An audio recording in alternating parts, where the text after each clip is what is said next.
اللهم بارك على محمد وعلى ال محمد كما باركت على ابراهيم وعلى ال ابراهيم انك حميد مجيد. الحمد لله وحده والصلاه والسلام على من لا نبي بعد اما بعد.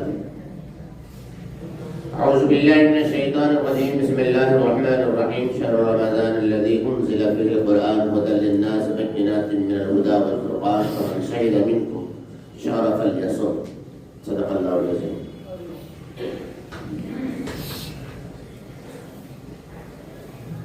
میرے دوستو عزیز ساتھیو، رمضان المبارک کی آمد ہے الحمدللہ.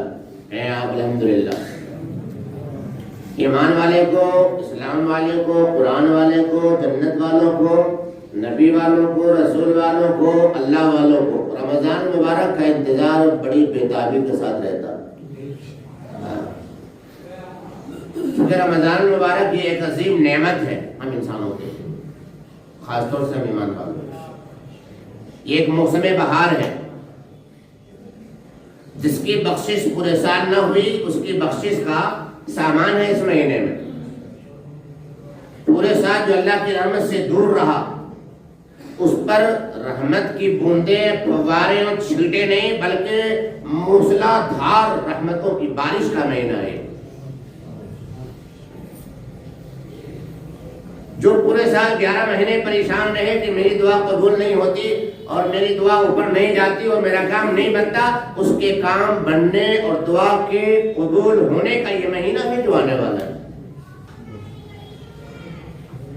ہر ایمان والے کے دل میں ایک امنگ، ایک خوشی، ایک شدت، ایک شوق، ایک لگن، ایک دلچسپی، ایک تیاری اور دل میں ایک سرور، ایک کیفیت، ایک مزہ، ایک لذت، ایک حلاوت، ایک چاشنی ہونی چاہیے.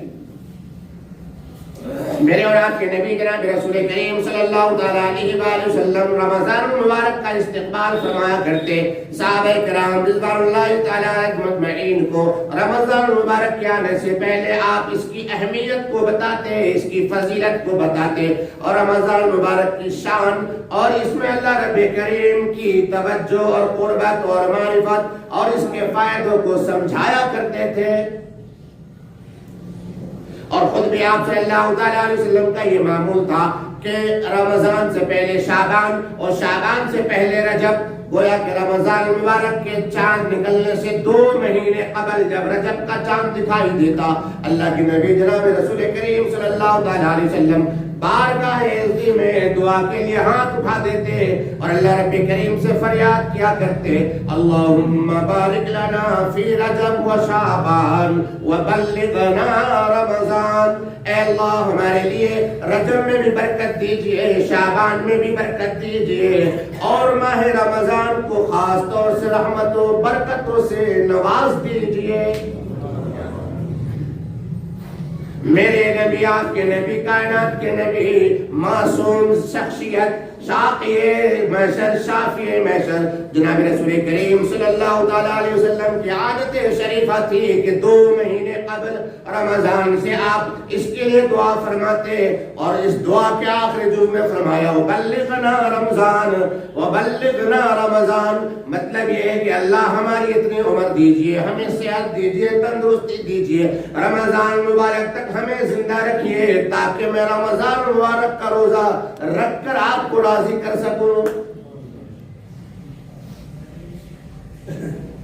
صحابہ کرام رضوان اللہ تعالی علیہم اجمعین کی محفل ہے. صحابہ بیٹھے ہوئے اللہ کے نبی جناب محمد رسول اللہ صلی اللہ تعالی علیہ وسلم گویا ہوئے ارشاد فرمایا ماذا یستقبلکم وتستقبلون، ماذا یستقبلکم وتستقبلون. 3 بار آپ صلی اللہ تعالی علیہ وسلم ارشاد فرمایا کرتے تھے. آپ نے اس محفل میں 3 بار یہ بات، یہ جملہ ارشاد فرمایا. حضرت عمر رضی اللہ تعالیٰ عنہ بارگاہ رسالت میں عرض کرتے ہیں کہ یا رسول اللہ کیا کوئی وحی نازل ہونے والی ہے؟ آپ صلی اللہ تعالیٰ علیہ وسلم نے ارشاد فرمایا نہیں. پھر حضرت عمر سوال کرتے ہیں کہ یا رسول اللہ کسی دشمن سے جنگ ہونے والی ہے؟ آپ صلی اللہ تعالیٰ علیہ وسلم ارشاد فرماتے ہیں نہیں. پھر حضرت عمر رضی اللہ تعالیٰ عنہ ارشاد فرماتے ہیں کہ یا رسول اللہ آپ نے فرمایا کہ ماذا یستقبلکم وتستقبلون، کون تمہارا انتظار کر رہا ہے, کون تمہارا استقبال کر رہا ہے, تم کس کا استقبال کر رہے ہو؟ یا رسول اللہ صلی اللہ علیہ وسلم, ہم جاننا چاہتے ہیں, سمجھنا چاہتے ہیں کہ کون ہمارا استقبال کر رہا ہے اور ہم کس کا استقبال کرنے والے ہیں. اللہ کے نبی جناب رسول کریم صلی اللہ علیہ وسلم ارشاد فرماتے ہیں, ان اللہ یغفر فی اول لیلۃ من شہر رمضان لِكُلِّ أَهْلِ هَذِهِ الْقِبْلَةِ. فرمایا آقا نامدار صلی اللہ تعالیٰ علیہ وسلم, اے لوگوں سنو, ہوشیار ہو جاؤ, ایمان والے باخبر ہو جاؤ, رمضان المبارک کی شان سنو, اللہ رب کریم کی طرف سے اس مہینے کی تیاری کو سنو. اللہ رب کریم جب رمضان المبارک کی پہلی رات آتی ہے, جب رمضان مبارک کا چاند دکھتا ہے, رمضان کی پہلی شب ہوتی ہے, اللہ رب کریم تمام اہل قبلہ کی مغفرت فرما دیتا ہے. اللہ کی یہاں تو اتنی تیاری ہے ہماری بخشش کے لیے, مغفرت کے لیے سارا انتظام کیا ہوا ہے کہ وہ بارگاہ الہی رمضان کا چاند دکھا اور رمضان کی شب شروع ہوئی اور اللہ رب کریم اعلان فرماتا ہے, فرشتوں سے کہتا ہے مجھے سنا دو کہ جو لوگ قبلہ والے ہیں, جو لوگ نبی والے ہیں, رسول والے ہیں, قرآن والے ہیں, اسلام و ایمان والے ہیں, جو میرے گھر کعبہ کو قبلہ جانتے ہیں اور اس کی طرف رک کر کے عبادت کرتے ہیں, ہم نے ان سب کی بخشش و مغفرت فرما دی.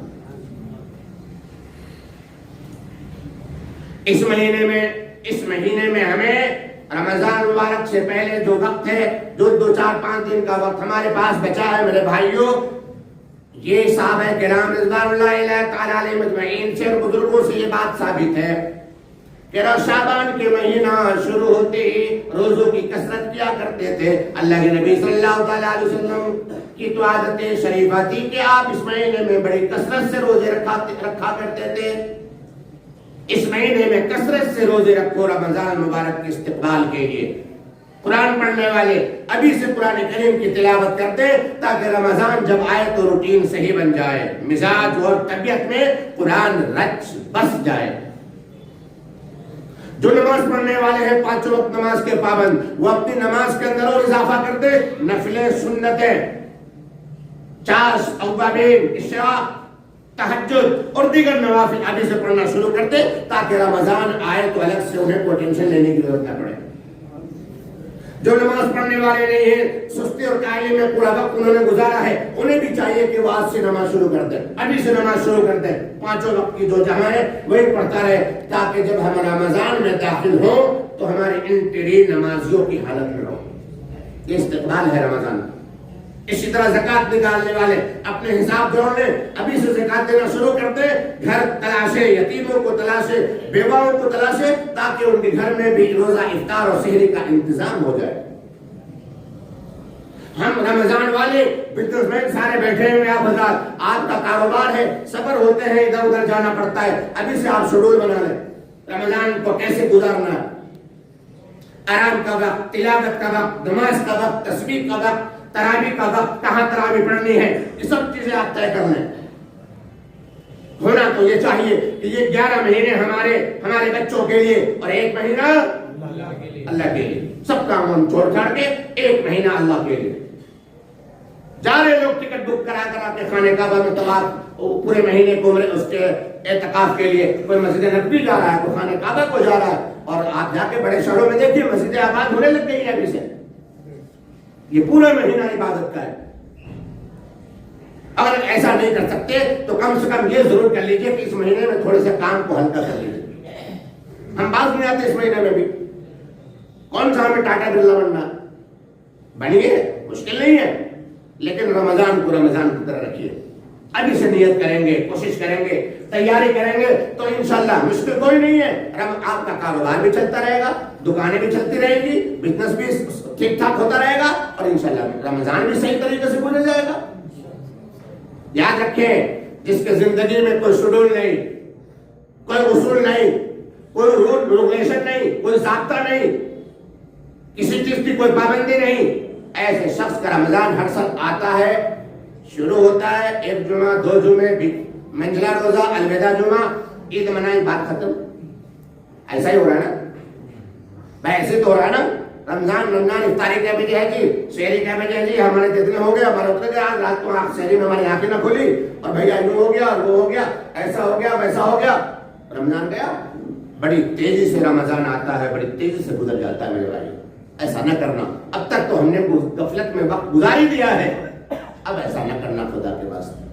اللہ رب کریم کے ہاں سارا انتظام ہے، پہلے سے آتا ہے روایتوں میں کہ ایک رمضان جب چلا جاتا ہے نا، اور جب دوسرا رمضان آتا ہے، جیسے عید ہوتی ہے نا، عید کے بعد سے فرشتے اگلے سال رمضان کے لیے اور مہمانوں کے لیے جو دنیا سے جانے والے ہیں، جنت کو سجانے لگ جاتے ہیں. کیا بات، روزے داروں کے لیے. کس کے لیے جی؟ روزے داروں کے لیے. حقیقت بات بتاؤں آپ کو، ہر چیز میں اللہ نے ایک لذت رکھی ہے، ہر چیز میں مزہ ہے، ہر چیز میں ایک ذائقہ ہے. اللہ کی قسم، روزوں میں خاص طور سے رمضان المبارک کے روزوں میں جو لذت ہے، جو ذائقہ ہے، جو مزہ ہے، بھوکے رہنے میں، پیاس سے تڑپنے میں، گلے کے خشک ہو جانے میں، اللہ کی قسم یہ لذت کسی چیز میں ہے ہی نہیں، ہے ہی نہیں. اور میرے بھائی، مئی جون کے مہینے ہوں، 18 گھنٹے کا دن، کیا بات ہے، آسمان آگ برسا رہا ہو اور 18 گھنٹے کا روزہ ہو. ابھی تو رکھے نا ہم نے چند مہینے پہلے، چند سالوں پہلے رکھے نا جی. ان روزوں میں مزہ تھا یا اب ان میں مزہ آئے گا؟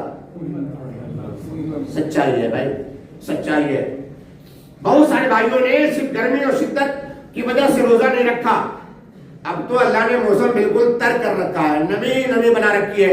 ان بھائیوں کا خیال رکھ کے جو مئی جون میں بہت ڈر کر بیچارے ایک رکھ لیا، جمعے کو رکھ لیا، منجلا رکھ لیا، پہلا رکھا، بعد میں رکھا، رمضان کو باندھ دیا، آگے پیچھے کا رکھا، ایک بیچ کا رکھ لیا، جھنڈا کاٹ دیا، سارے روزدار پیچھے اور ہم آگے. نہیں، ارے بھائی صاحب بڑے خوش ہوتے ہیں، اللہ کرے چلو کم سے کم ایک تو رکھا، ایک روزہ رکھنے والا. اور بھائی صاحب الوداع جمعے والے دن تو ہو، ارے خوشی کا کوئی ٹھکانا نہیں. الوداع جمعے والوں کے تو ٹیم ہی الگ ہوتی ہے.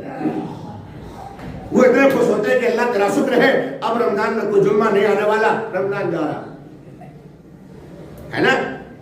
اللہ انہیں ہدایت دے، اللہ انہیں عقل سلیم دے، اللہ دین کی فہم اور سمجھ عطا فرمائے. بہرحال تو میرے بھائیوں، رمضان کا ہمیں استقبال کرنا ہے، اس کی تیاری کرنی ہے، اور ابھی سے شیڈول بنائیے، ضابطہ بنائیے، ٹائم ٹیبل بنائیے اور تیاری میں لگ جائیے. نیت کر لیجئے کہ ہر حال میں انشاءاللہ 30 روزے رکھیں گے انشاءاللہ. بھائی صاحب 30 روزے ہوں گے اس سال. ہاں ویسا ہوا میں انشاءاللہ نہیں ہے. میرے پاس سمجھ میں آ رہی بات بھائی؟ لو یہ قاسم بھائی نے جنگیں چھپوائی ہے، اس میں 30 روزے چھپوائے انہوں نے میرے کہنے سے. انشاءاللہ 30 روزے ہوں گے. انشاءاللہ بہت ڈر لگے گا 30ویں روزے میں، آخری کا روزہ. انشاءاللہ 30 روزے ہوں گے، 5 جمعے آئیں گے انشاءاللہ. نیت کر لو کہ پورے روزے رکھیں گے انشاءاللہ. تراویح بھی پوری پڑھیں گے انشاءاللہ. مال کا حساب نکال کر زکات بھی پوری دیں گے انشاءاللہ. اور ایسے گھروں میں افطاریاں بھیجیں گے جن گھروں میں افطاری کا کوئی انتظام، ایسے بچوں کو اور لوگوں کو کپڑے پہنائیں گے جن کے کپڑوں کا انتظام بولو. اور یہ بھی نیت کرو کہ انشاءاللہ بزرگوں کو اور عالم دین کو، اچھے عالم دین کو بھی انشاءاللہ عید پر کپڑے بنوائیں گے. میں اپنے لیے نہیں کہہ رہا ہوں، آپ مسکرا رہے ہو، انہوں نے اپنا حساب لگا لے، ایسا کچھ معاملہ نہیں ہے الحمدللہ، ایسا کچھ نہیں ہے. عالموں کا اکرام ہے بھائی، عالموں کا اکرام ہے، بزرگوں کا احترام ہے.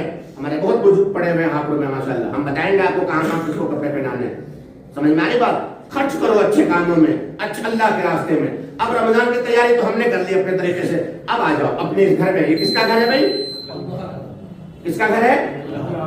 اللہ کا. اور یہاں ہوتا کیا ہے؟